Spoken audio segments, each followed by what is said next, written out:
Evet, aslında öncelikle şöyle başlamak istiyorum. Tam da İran'a dönük saldırıların sürdüğü bir dönemde Orta Doğu'daki savaşı önce sormak istiyorum. Yani Filistin'de, Rojava'da, Rojlat ve İran'da yoğun bir savaş sürecindeyiz ve kadınlar özellikle bu savaşlarda hedef alınıyor, çocuklar hedef alınıyor.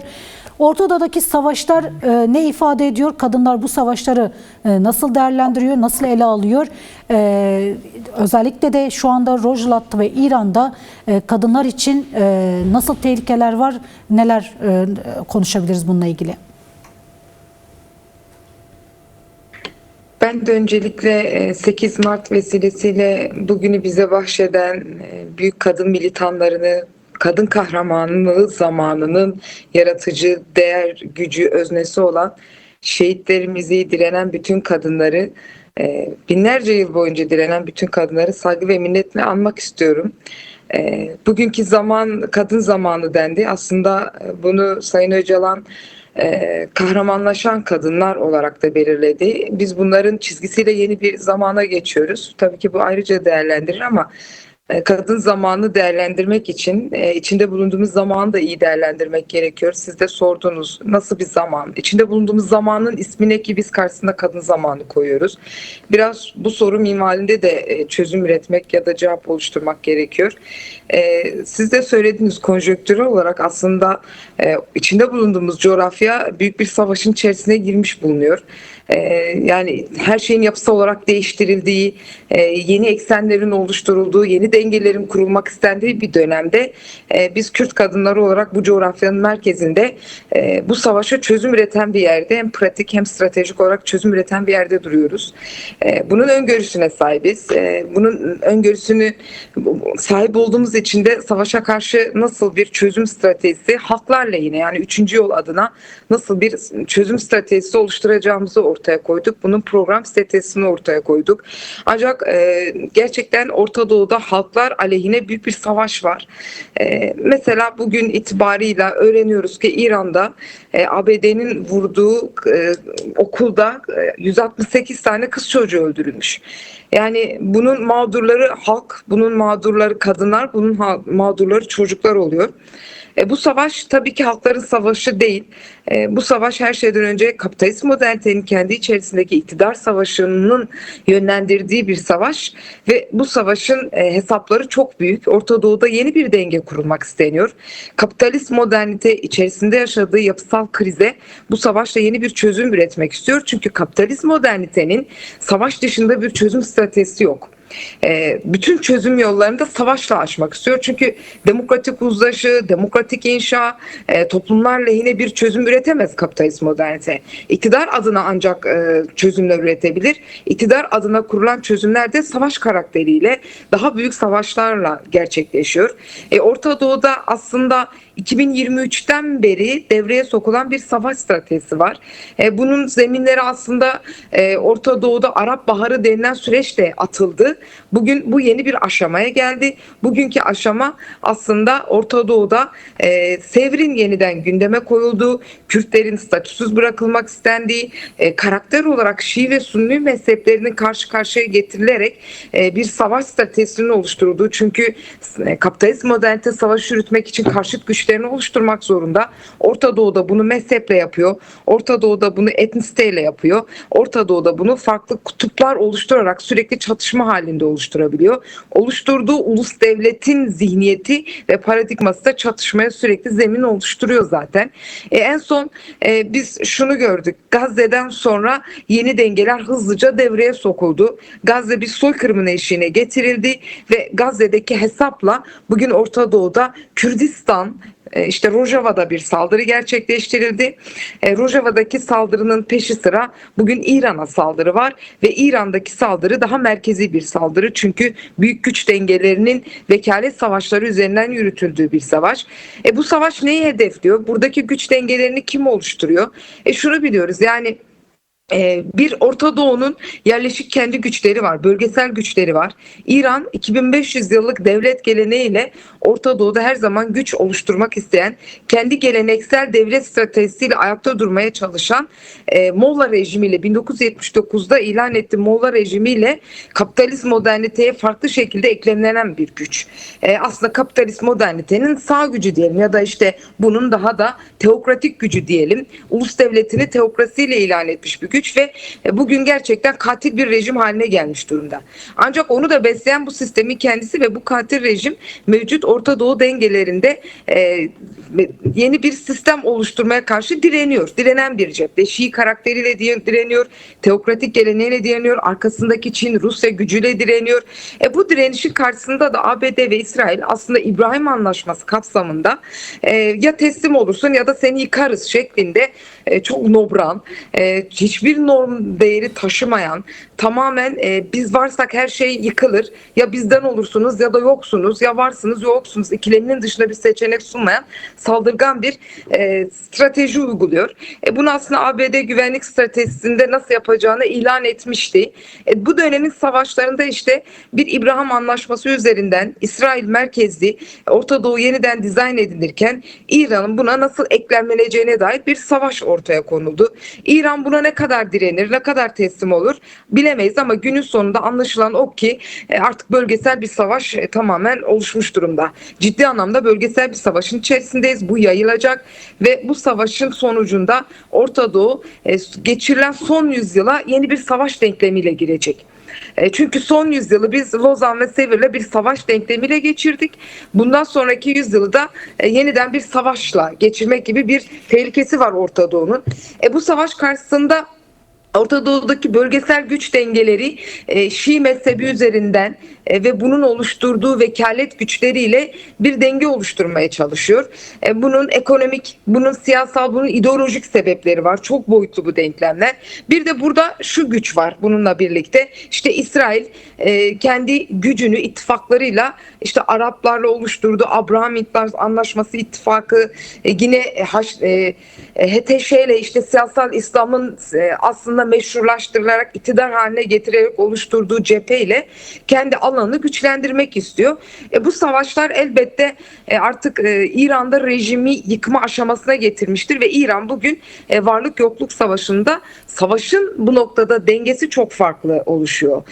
Bu savaş dengelerindeki yöntemler çok dikkat çekici.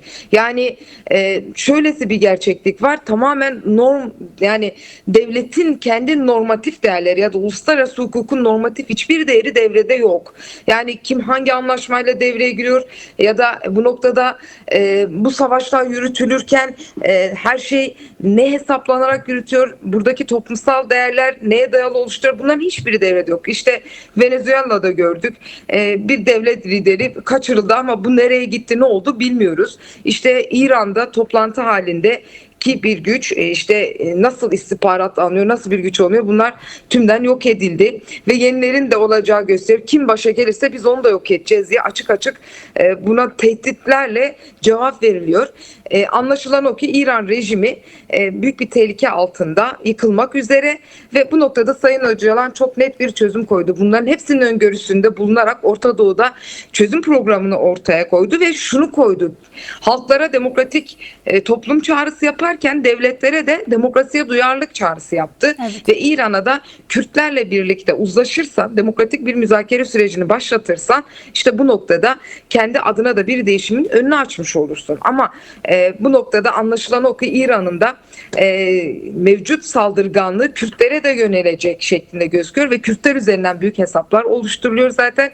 O nedenle İran, Irak, çünkü Irak'ta da Haçlı Şabi üzerinden Irak'ın %60'ı Şii mezhebine sahip. Buradaki mevcut yapıların da bu noktada savaşın tarafı olma durumu var. Yine bu paralelde Yemen'e kadar oluşan bir Şii hat var. Bunlar dövüle dövüle, yıpratıla yıpratıla, işte Hizbullah'tan başlatıldı. Bütün o Şii hat vurula vurula İran aslında kolu kanadı zayıflatarak en son hedef haline getirildi. Günün sonunda Bu savaş nereye sıçrar? Nasıl bir denge oluşur buradan? Buna dair öngörüler envai çeşit. Uzun bir savaş süreceği belli. Ancak bu savaşın sonunda kazananın toplumların olması önemli. Bunun için de demokratik müzakere yöntemi, halklarla çözüm iradesini ortaya koyan devlet aklının devreye girmesi gerekir. Aksi halde bütün halklar da kendi öz savunmasını bu savaş karşısında yaparak mevcut kazanımlarını koruyacak alanlar oluşturacaktır. Savaşın böyle bir dengesi var. Biz buna 3. Dünya Savaşı dedik. 99 yılında başlayan işte aslında Sayın Öcalan'ın esaretiyle hedeflenen planlar bugün yeni bir boyut kazanmıştır. Bugünkü boyutta da Orta Doğu'da yeni dengelerle aslında kurulan ulus devlet rejimlerinin çöktüğünü, yeni bir sistemin kurulduğunu ve bu kurulma aşamasında biz nerede duracağız toplumlar adına, nasıl bir başarı kazanacağız, süreci nasıl olacak buna dair bir tartışmanın içerisinde ve aynı zamanda halklarla yine bir mücadelenin içerisinde olduğumuzu da belirtebiliriz. Evet, aslında tüm bunları konuşurken Önder Apo'nun bir tanımlaması vardı. Kastik katil tanımlaması ve aslında bugün bu savaşı yürütenlerin de kastik katillerin kendileri olduğunu konuşuyoruz bizler de. Kadınlar olarak da bu son süreçte özellikle jinolojide kastik katil kavramı çokça belirtildi, kullanıldı ve tanımlandı aynı zamanda. Ancak şöyle sormak istiyorum. Yani evet, şu ana kadar konuştuklarımızla sizin değerlendirmelerinizle bir boyutuyla yansımalarıydı. Ama kastik katilin genel olarak topluma yansımaları nelerdir? Nasıl bunu anlatabiliriz? Nasıl açabiliriz bu konuyu? Yani aslında Sayın Öcalan'ın ortaya koyduğu kavram setlerinden biri de kastik katildi. Kastik katil mevcut sistemin onun norm dışı yapısını tanımlıyor. Yani hiçbir değer tanımayan, hiçbir kural tanımayan, hiçbir hukuki yapı içerisine sığmayan, aslında en karanlık alanlarda en kontrolsüz, en şiddetin er halini uygulayan, sınır tanımayan güç ve iktidar yapısını tanımlıyor kastik katil. Evet. Ve bunun ana karakterini oluşturan da işte bu avcı kulüplerinden itibaren bir gelenek haline getirilen bir karakter ve bir ideoloji oluşturan aslında erkek egemenlikli sistemin iktidar halidir. Onun aklıdır aslında. Bu akılla hareket ediyor. Bunun iktidarlaşmış halidir. Bu erkek egemenlikli sistemin iktidarlaşan norm dışı yapısına biz bunu diyoruz. Bugün sistem bu kastik katil yapısını çok daha anlaşılır ve görünür kılıyor. Şöyle diyelim, sistemler, egemenlikli sistemler, devletçi, iktidarcı sistemler diyelim, toplum ve devlet ayrışması, toplum ve toplum karşıtı yapılar iktidarlaştıklarında eğer normatif yapılara bulaşmamışlarsa ya da normatif bir yapı halinde karakter kazanmamışlarsa bunun dışındaki yapıların temel karakterinde şunu gözlemliyoruz ya da şöyle bir tanımlamaya gidebiliriz. Bu yapılar sistem krize girdiğinde devreye giriyor. Yani devlet krize girdiğinde, yönetilemez ve sürdürülemez olduğunda, ekonomik, siyasal, ideolojik olarak artık sürdürülemez olduğunda devreye giren yapılar faşizmdir.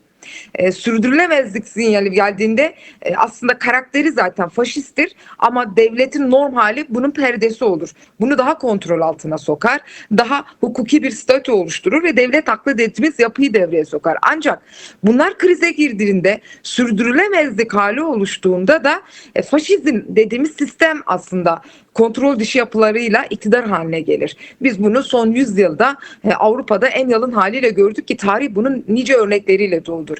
Günümüzde de kapitalizm yaşadığı yapısal kriz nedeniyle sürekli kastik katil dediğimiz bu norm dışı yapıyı ya da bu faşizmi sürekli üreten bir yerde. Bu kavram aslında bu iktidarın yapısal krizinde açığa çıkarttığı şekli, onun formunu tanımlıyor.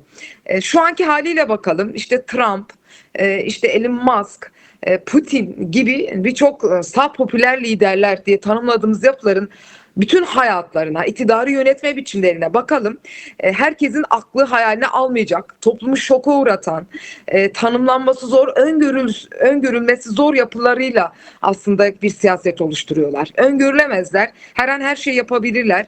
İsterlerse öldürürler, isterlerse sınır ötesine operasyon yaparlar, isterlerse bir lideri kendi oluşturdukları, kendi iktidarının eklemlenmiş liderlerini bile öldürüp, kaçırıp kimseye hesap verme zorunluluğu içerisine girmiyor bu yapılar. İşte bu yapılar kastik yapıları tanımlıyor ve bu yapıların en açık halini biz şu hayatları ortaya koydukları ve topluma lanse ettikleri hayat ve ilişki tarzlarıyla da görürüz. En son işte biz Epstein davasında gördük bunu ve içinde hepsi de hem siyasetin üst düzeyinde yer almış kişiler hem popüler kişiler, liderler, yani topluma bir şekilde liderlik yapan, kamuoyunda olan yönlendirici kuvvetlerin hepsinin bu davanın içerisinde bir şekilde yer edindiğini görüyoruz ki bunu Türkiye ayağı da var.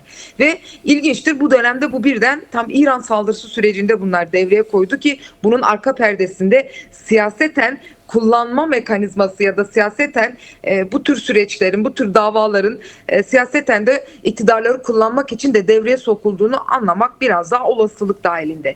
Bunlarda ne çıkıyor ortaya? Çocuk istismarı, çocuk katliamı, işte pedofili dediğimiz suçların hepsi, kadına tecavüz, bunu kullanma. Yani bunların hepsi de bunlarda sistematik olarak kendi hayatlarına da girmiş ve buna karşı topluma hesap vermek gibi bir dertleri yok. Böyle bir mekanizma da yok. Ve hala mesela herkes bunu tartışıyor ama böyle bir mekanizma da yok. Yani bunların yargılandığı, toplum karşısında sorgulandığı, denetim altına alınacak hiçbir mekanizma yok ve bunlar sınırsızca her şeyi yapma haklarını kendinde görüyorlar. Bir sınır yok çünkü toplum dediğimiz yapı ve onun işte yozlaşmış komün dediğimiz o devlet yapısının bile bir kural, sınırları olan, toplum açısından sürdürülebilirliğin temel ölçüsü ahlaki ve politik yapılardır. Bunun sınırlarıdır. Bu sınırlar ortadan kalktığında, ahlaki ve politik yapılar, dokular aşındırıldığında burada başlayan yozlaşma bu iktidara da alan açıyor. Evet. Çünkü toplum da ona benziyor. Toplum da tecavüzcü, toplum da kendi katlini uyarlayan, kendisine uyarlanmış Elon Musk'lar var. Toplumu kendisine uyarladığı faşist liderler var. Sağ popüler liderler var. Bu artık fenomen haline gelmiş liderler var. Toplum da bundan bir model oluşturuyor. Toplumun yozlaşması da bu modelleri kendi içerisine uyarlamasına sebep oluyor. Siyaseten de bu figürler, kastik katil dediğimiz bu yapılar toplumdaki yarattıkları şok haliyle şunu ilan ediyorlar. İşte siyaseten sürekli savaş halini ilan ediyorlar. Toplumlara karşı sürekli savaş halini ilan ediyorlar. İşte eli sopalı barış dedikleri yöntemlerle, işte gidip liderleri kaçırarak ya da ekolojik krizleri üreterek bu konuda hiçbir işte toplumun geleceği ne olacak, dünyanın geleceği ne olacak, bu yön hiçbir kaygıya girmeden kendi yapılarını, kendi iktidarlarını korumak adına her şeyi mübah gören ve bunu kutsallaştıran aynı zamanda bir yapı. Bugün de görüyoruz. Mesela bu kutsallığı popüler kültürle üretiyorlar. Medya bunu çok güzel kutsallaştırıyor. İşte bir tüketim nesnesi, bir model haline getirerek kutsallaştırıyorlar. Bunlar kendi içerisinde aileyi kutsuyorlar. Mesela Elon Musk'ın, Trump'ın kendi iktidarlarında en çok eleştirdikleri LGBT'dir. Çünkü aileyi kutsuyorlar buradan. Kendi ailelerini kutsal kılıyorlar. Ama bakıyorsun kendi yaşamlarında bile kutsadıkları aile tecavüz kültürüyle oluşturulmuş bir aile. Evet. Yani bunun üzerine kurdukları bir aile sistemi var.